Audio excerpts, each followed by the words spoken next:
Doctor Sarvepalli Radhakrishnan గారు 1888 September 5వ తేదీన తమిళనాడులో జన్మించారు. ఆయన ఒక గొప్ప గురువు, తత్వవేత్త మరియు పండితుడు. ఆయన మద్రాస్ క్రిస్టియన్ కాలేజీలో తత్వశాస్త్రాన్ని అభ్యసించారు. ప్రొఫెసర్గా ఉండి సంక్లిష్టమైన ఆలోచనలను సులభంగా బోధించి విద్యార్థులను ప్రేరేపించారు. భారతీయ తత్వశాస్త్రాన్ని ప్రపంచ వేదికపై గౌరవంగా పరిచయం చేశారు. ఆయన 1952 నుండి 1962 వరకు భారతదేశ ఉపరాష్ట్రపతిగా పనిచేశారు. 1962 నుండి 1967 వరకు భారతదేశ రెండవ రాష్ట్రపతిగా పనిచేశారు.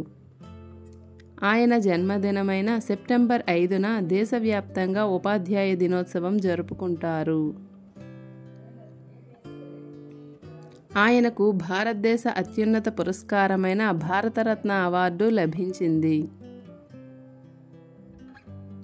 1975 ఏప్రిల్ 17న ఆయన కన్నుమూశారు.